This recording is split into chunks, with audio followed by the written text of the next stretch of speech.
Раиса Атамбаева коомдук транспортту күтүп жатат деген сүрөт тарады. КСДП мурдагы 1-айымдын кайда иштеп жатканын айтты. Интернет желесине мурдагы 1-айым Раиса Атамбаева коомдук транспортту күтүп жатат деген сүрөт тараган. Сүрөткө жазылган билдирүүдө анын мамлекеттик медициналык академиядан чыккандыгы белгиленген. Талкууланып жаткан бул сүрөт боюнча Super KJ порталы КСДПнын атайын кундуу өкүлү Кундуз Жолдубаевага кайрылды. Бул сүрөттөгү Раиса Атамбаева мурдагы 1-айым азыркы учурда медициналык академияда ишин улантып жатат. Раиса Минахмедовна мурда деле өзүнүн адамгерчилиги, жөнөкөйлүгү менен айырмаланып турчу. Анын азыр коомдук транспорт менен жүргөнүнүн эмнеси бар экен? Бул тескерисинче анын элге жакындыгын айгинелеп турат, деди Жолдубаева. Ошто 23 жаштагы келин күйөөсү башка аял менен жашап алганын билип бычак сайган деп шектелүүдө. Ош шаарында кызганычтан улам 23 жаштагы келин күйөөсүнө бычак сайды. Бул тууралуу Ош шаардык ички иштер бөлүмүнүн басма сөз кызматынан билдиришти. Маалыматка ылайык, окуя 30 сентябрь күнү катталган. Анда 24 жаштагы АИ аттуу жаран ооруканага миздүү нерседен көкүрөк бөлүгү жараат алган абалда түшкөн. Бул факты кылмыштардын жана жоруктардын бирдиктүү рейстерине катталып, сотко чейинки өндүрүшкө алынган. Ыкчам тергөө тобу жабыркаган жарандын үйүнө тинтүү жүргүзгөндө кан болгон бычак жана телефон далил буюм катары алынган. Териштирүү иштеринде шектүү келиндин күйөөсү башка аял менен жашап алган. Мындан улам келин бул ишке барганын айткан. 23 жаштагы келин шектүү катары кармалып 2 айга камакка алынып, тергөө иштери жүрүүдө. Ал эми жабырлануучу жаран учурда ооруканада деп билдирет басма сөз кызматы. Кылмыштуу топтун кызыкчылыгы үчүн коррупция уюштурган Атамбаевка күнөө коюлду. Крим Төбөл Азиз Батукаевдин абактан мыйзамсыз бошотулушу боюнча кылмыш иши Бишкектин 1-май райондук сотуна өткөрүлдү. Бул тууралуу башкы прокуратурадан кабарлашты. Башкы көзөмөл орган ИИМдин тергөө кызматы тарабынан берилген материалдарды карап бүттү. Камакта отурган мурунку президент Алмазбек Атамбаевка анын уюшкан кылмыштуу топтун кызыкчылыгы үчүн коррупцияны уюштурууга шектелип жатканы тууралуу билдирме берилген. Күнөө коюлган актыларды башкы прокуратура бекитип, аларды Атамбаевка мурунку башкы прокурор Индира Жолдубаева, жаза аткаруу боюнча мамлекеттик кызматтын төрагасынын мурунку кеңешчиси Калыбек Качканалиев жана ошол учурда Бишкектеги гематологиялык борбордун директору болуп турган Абдухалим Раимжановго тапшырды. Батукаевдин иши. Азиз Батукаев 2006-жылы баңгизатты мыйзамсыз сактоо, жарылуучу заттарды жана курал-жаракты мыйзамсыз алып жүрүү, массалык башаламандык уюштуруу боюнча айыпталып, Ала Медүн соту тарабынан 16 жылга эркинен ажыратылган. 2008-жылы абак тартибин бузган үчүн жаза мөөнөтүнө дагы 2 жыл кошулуп, Нарындын номер 24 абагына которулган. Бирок 2013-жылдын 9 апрелинде оор дартка кабылган деп бошотулуп, Кыргызстандан Грозныйга учуп кеткен. 2014-жылдын 20 майында Кыргыз Республикасынын жаза аткаруу мамлекеттик кызматы Батукаевка эл аралык издөө жарыялаган. Анын бошотулушу боюнча бир катар мурдагы аткаминерлер менен дарыгерлер да суракка чакырылып, кээси камакка алынган. Ал эми мурунку башкы прокурор Аида Салянова, ошол кездеги вице-премьер Шамил Атаханов жана саламаттыкты сактоо министри Динара Сагынбаева, ошол учурда президенттик аппараттын сот реформалары бөлүмүндө иштеген Индира Жолдубаева тергөө менен кызматташмай болду деген жүйө менен үй камагына чыгарылган. Батукаевдин бошотулушуна Алмазбек Атамбаевдин да түз тиешеси болгон деген күнөө менен мурунку президенттин өкүлдөрүнө 3 ирет суракка чакыруу берилген. Атамбаев ИИМге баруудан баш тарткандан кийин 7 август күнү УКМКнын атайын даярдыктагы бөлүгү мурунку президентти мажбурлап алып келүү тапшырмасы менен анын Кой таштагы үйүнө басып кирген. Бирок Атамбаевдин тарапташтары катуу каршылык көрсөтүп ок атылган. Натыйжада спецназдын бир жоокери каза таап, акыркы маалыматтар боюнча 140ка чукул адам ар кандай жаракат алган. Матраимов Шопурдун партиясын каржылайбы? 2020-жылы боло турган парламенттик шайлоого Мекеним Кыргызстан партиясы катуу даярдык көрүп жатканы айтылууда.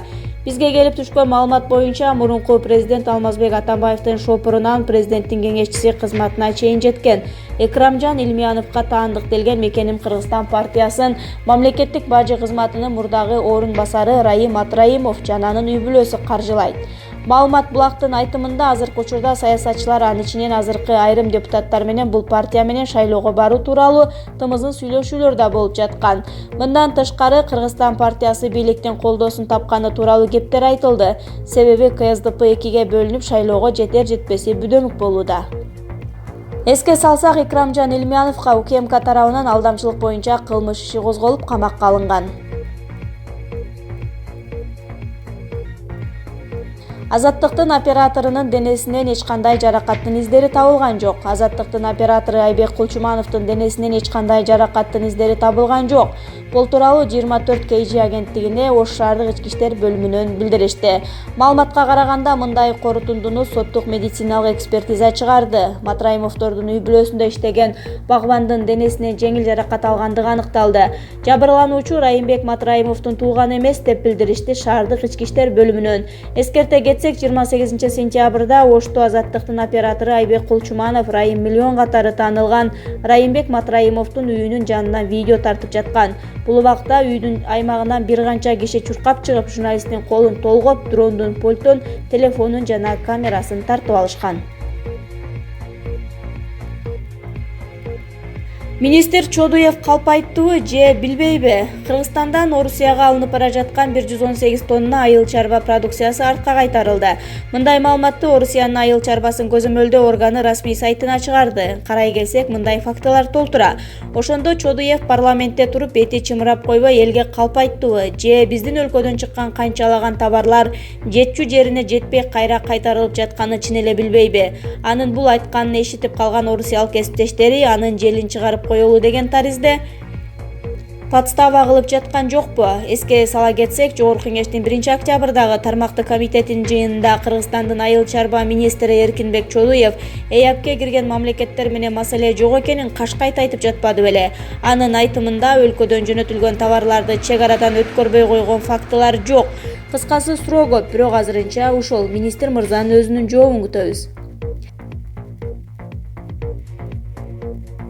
Кыргыз-казак чек арасында жүзгө чукул жүк ташуучу унаа өтө албай турат. Кыргыз-казак чек арасындагы Ак Тилек көзөмөл өткөрүү пунктунда казак тарапка өтө албай 100дөн ашуун жүк ташуучу автоунаалар турат. Бул тууралуу Кыргызстандын мамлекеттик чек ара кызматы билдирди.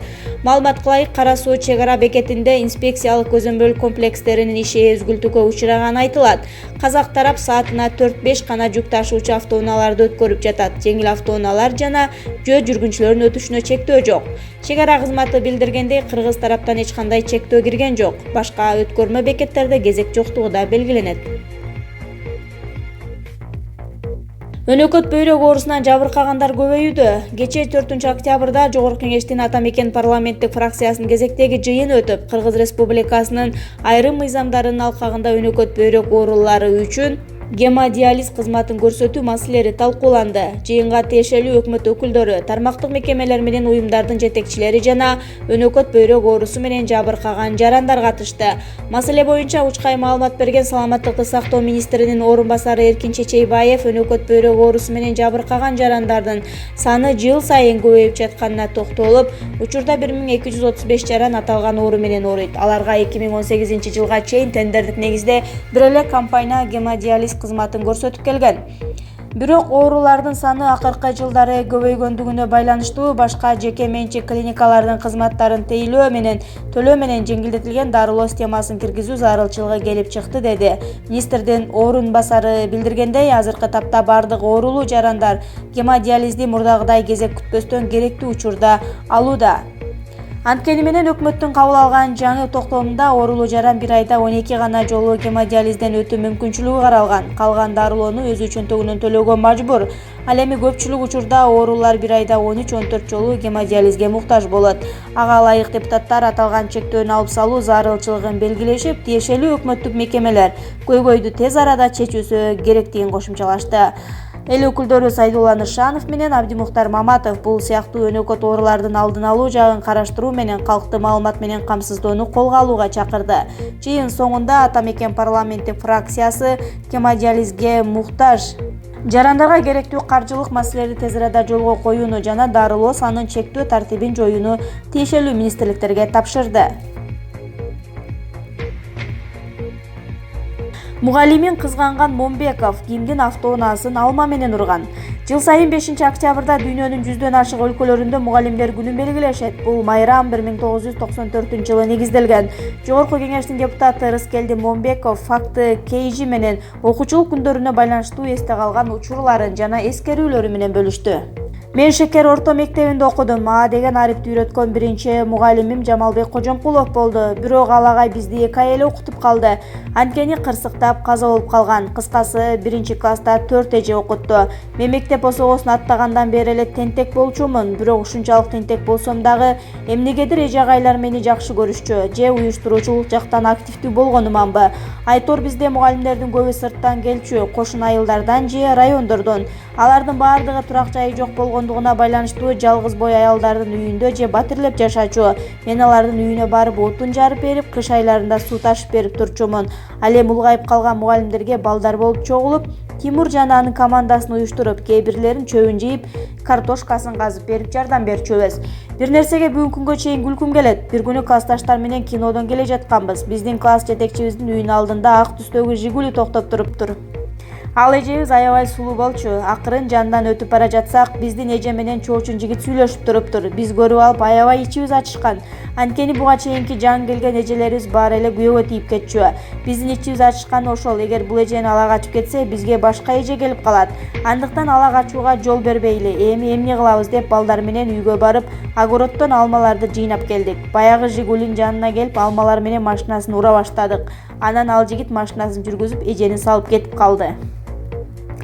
Ошентип эртеси күнү сабакка келдик. Эжекебиз кирип эле баарыбызды карап чыгып кетти. Бирок мени өзгөчө карады. Анткени эжем менен менин үйүм жакын болчу, ушул эле уюштурду дегенсип карады. Бирок мен ошол кезде кызарып өзүм эле билдирип койсом керек. Анткени сабактан кийин мени алып калып окуяны айт деп баштады. Эмне үчүн алма менен машинаны урасың? Ал эми Кировкага барып милицияга барат. Анан силерди колонияга алып кетет деп коркута баштады.